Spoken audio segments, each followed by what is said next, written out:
अस्सलाम वालेकुम नाज़रीन, आप देख रहे हैं फ्लाई न्यूज़। दरिया खान मरी से खबर देंगे गुलाम मुर्तज़ा आरई की। हाईवे डिपार्टमेंट की नाकस कारकर्दगी के बायस सकोट लालू के शहरी सड़कों पर निकल आए और सख्त एहतजाज किया। मेहरान हाईवे पर हैवी ट्रैफिक पर अदालती पाबंदी के बाद महकमा हाईवे ने मुंगिया नाका पर बैरियर लगाकर तमाम बड़ी गाड़ियों का रास्ता बंद कर दिया, जिसकी वजह से शहर दरिया खान मरी के लिए खुर्दनोश की अशिया की सप्लाई बंद हो गई। दूसरी जानिब हैवी ट्रैफिक मुतबादिल रास्ते से गुजरने के बायस कोट लालू स्टेशन कॉलोनी की सड़कें टूट फूट का शिकार हो गई और ड्रेनेज निज़ाम मुकम्मल तौर पर तबाह हो गया। मुज़ाहिरीन ने फ्लाई न्यूज़ से गुफ्तगू के दौरान अपने ख्यालात का इजहार कुछ यूं किया।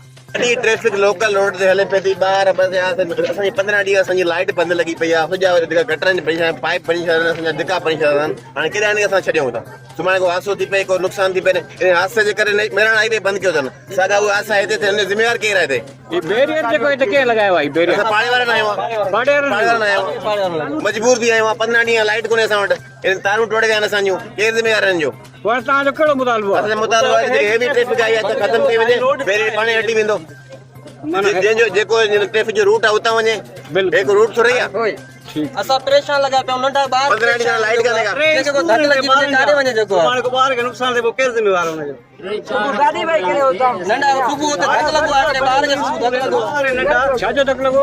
ए गाॾी आणी गाॾी हणी ख़बर बि कोन्हे कहिड़ी गाॾी आहे, कहिड़ी गाॾी हाणे ख़बर न आहे। माना नामालूम गाॾी धक हणी वई आहे, पाइप सभु भॼी पिया। रोड ते सदा लॻो ॾिसो त तव्हां हुते हली सॼो गटर ते भॻा पिया, रोड ते भॻा पिया।